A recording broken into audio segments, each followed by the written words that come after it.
Bueno, vamos a continuar hablando de la etapificación. Nosotros etapificamos los tumores por el TNM, T de tumor primario, N de nodos de ganglios linfáticos o linfonodos y M de metástasis.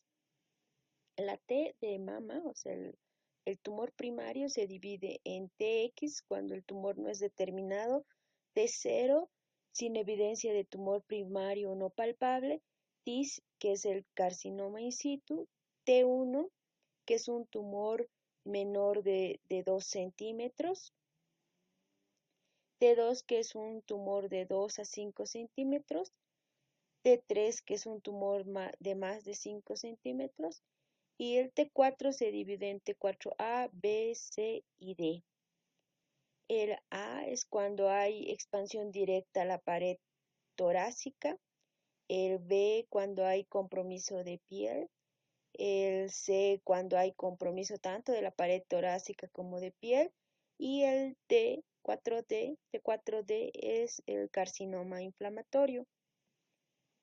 La N se divide en N0 cuando hay ausencia de adenopatías palpables, N1 cuando hay metástasis axilares homolaterales o ipsilaterales móviles palpables, N2 cuando hay metástasis axilares homolaterales fijas o metástasis en la mamaria interna homolaterales detectables por estudios de imágenes o detectables por el examen clínico. N2A, cuando hay metástasis en linfonodos axilares homolaterales fijos entre sí u otras estructuras. N2B, cuando hay metástasis en la mamaria interna homolateral. Y N3 también se divide a su vez en A, B y C. N3A, cuando hay metástasis infraclaviculares, como podemos ver acá, infraclaviculares. N3B cuando hay metástasis en la mamaria interna y en linfonodos axilares.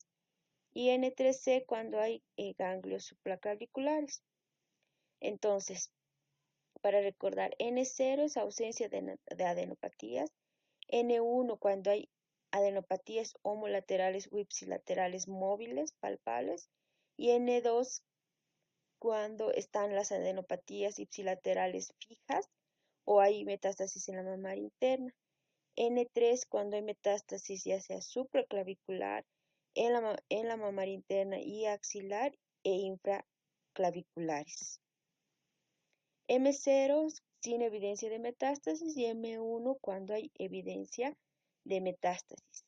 Con esta clasificación de TNM nosotros pues clasificamos a los tumores por estadio clínico. El estadio clínico del 1 al 2A es una enfermedad temprana y del estadio 2B hasta el 3C una enfermedad localmente avanzada y el 4 cuando la enfermedad ya es metastásica. El manejo integral de los pacientes con cáncer tiene 4 pilares: al oncólogo médico, que es el profesional dedicado a brindar quimioterapia, terapia blanco, inmunoterapia, etcétera, el cirujano, el radioterapeuta y el médico de cuidados paliativos. Específicamente hablando del manejo del cáncer de mama, vamos a hablar inicialmente del manejo del cáncer de mama in situ. Cuando nosotros tenemos un cáncer de mama in situ, ductal in situ específicamente, pues el tratamiento es cirugía, ya sea una cirugía conservadora o una mastectomía total. Y posteriormente se valora si la paciente va a requerir radioterapia o tratamiento de hormonoterapia. Cuando el carcinoma es invasor, el tratamiento puede tener estos objetivos: curativos si la enfermedad es localmente avanzada o paliativos si la enfermedad ya es metastásica o está en una etapa clínica 4. Los tratamientos locales que nosotros damos son la cirugía y la radioterapia. en esto en el terreno paliativo y solo en casos seleccionados en el terreno paliativo. Y el tratamiento sistémico que nosotros podemos dar en ambos terrenos, tanto curativo como paliativo, es quimioterapia, hormonoterapia y terapia blanco, llegando incluso a la inmunoterapia. El tratamiento del cáncer de mama ha cambiado radicalmente en los 40 años. Antes se hacían cirugías muy mórbidas. Actualmente la tendencia es hacer cirugías conservadoras. Continuando con el caso de nuestra paciente fue llevada a quimioterapia no adyuvante. Esto significa quimioterapia previamente al tratamiento local, que en este caso fue la cirugía. Este es el esquema de quimioterapia que se le dio. Posteriormente a la cirugía, la paciente recibió radioterapia y tratamiento hormonal. Ahora, ¿cuáles son los factores pronósticos en el cáncer de mama? Cuando hablamos de factores pronósticos, debemos saber distinguir los factores pronósticos de los factores predictivos. Pronósticos son los cuales van a dar la evolución de la enfermedad y predictivo, un factor predictivo es el cual nos va a dar una guía de cómo va a responder nuestro paciente al tratamiento que nosotros le vamos a dar. Los factores pronósticos para las pacientes con cáncer de mama son la edad, la raza, como ya habíamos visto, el estadio clínico, el tamaño tumoral, el grado histológico, el estado ganglionar y la expresión de esta proteína HER2. Y de estos, el más importante es el estado ganglionar. La supervivencia, pues la supervivencia de estas pacientes ha cambiado en los últimos tiempos. Una paciente que se detecta con un cáncer in situ o una enfermedad temprana tiene una supervivencia del 93 hasta el 81% a 5 años. Las pacientes con enfermedad localmente avanzada tienen supervivencias del 80 hasta 49% y en la etapa metastásica tienen una supervivencia de 15 a 22% a 5 años. El seguimiento, ¿cómo lo hacemos? El seguimiento se realiza con la historia clínica y el examen físico cada 4 a 6 meses por 5 años. Realizamos una mastografía anual. A las mujeres que están recibiendo tamoxifeno les hacemos una revisión ginecológica cada año, ya que el tamoxifeno está ligado a mayor riesgo de cáncer de endometrio. Mujeres con inhibidor de aromatasa, que es otro tipo de hormonoterapia, tamoxifeno e inhibidores de aromatasa son hormonoterapia.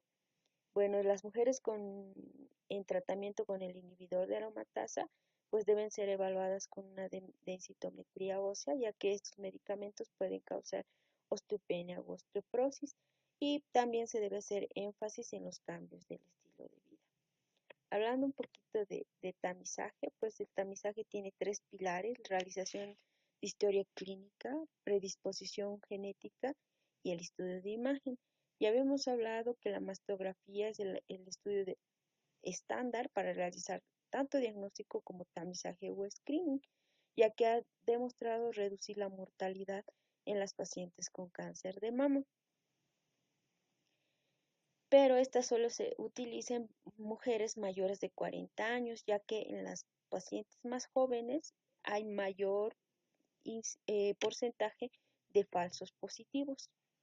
En Bolivia, el Ministerio de Salud mm, ha publicado estas normas en las cuales nos dicen que mujeres a partir de 40 años deben realizarse un examen clínico mamario anual y la mamografía. Mujeres mayores de 35 años con factores de riesgo deben realizarse también el examen clínico mamario más la mamografía anual, y mujeres de 30 años solo el examen clínico mamario anual. Y todas las mujeres en edad fértil deben recibir información, educación, consejería mensual en lo posible y también realizarse el autoexamen mamario. ¿Y qué pacientes son las que decimos que son pacientes de alto riesgo? Pues nosotros tenemos modelos para predecir que una paciente es de alto riesgo o no.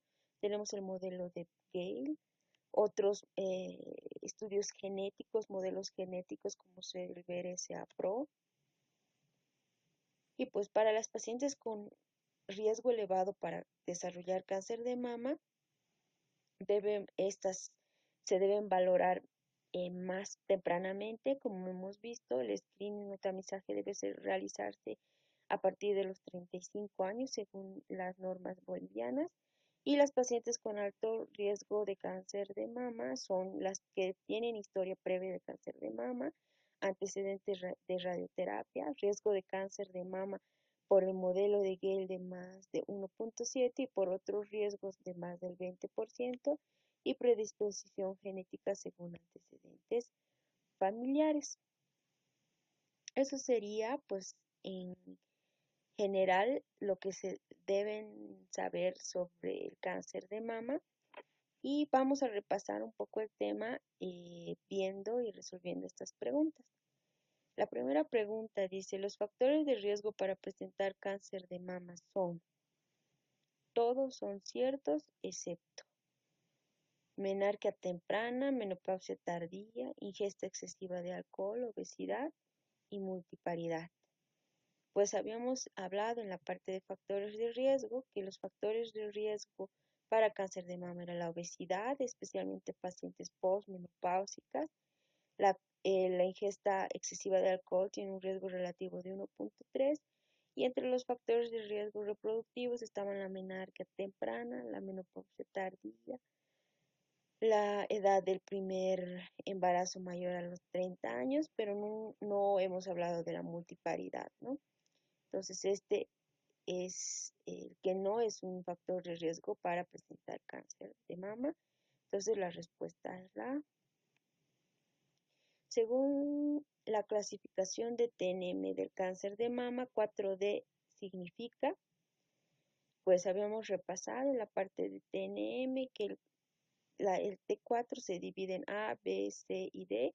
A cuando hay compromiso de la pared torácica, B cuando hay compromiso de piel, C cuando hay compromiso tanto de pared torácica como de piel y D es el carcinoma inflamatorio. Entonces la respuesta es A.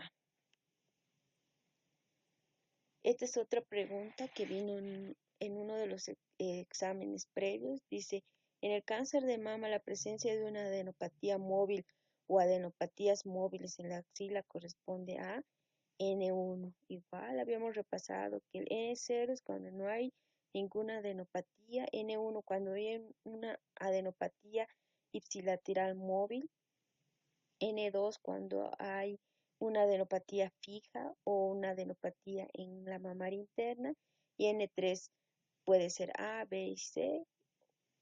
A cuando hay ganglios infraclaviculares, B cuando hay compromiso de la mamaria interna y axilar y C cuando hay ganglios supraclaviculares. En este caso, la presencia de adenopatías móviles N1, ¿no? Otra pregunta, en referencia al autoexamen de mama, debe realizarse preferentemente después de la menstruación. Esta es otra pregunta que también vino el anterior año. Uno de los siguientes signos está estrechamente relacionada con la fijación o adherencias del tumor a los tejidos circundantes en la patología mamaria. Pues, y la respuesta es retracción de piel, aunque esta pregunta está más o menos formulada, pero pues bueno, la respuesta que le pusieron ellos es retracción de piel. Y pues eso es todo hablando de cáncer de mama. Muchas gracias.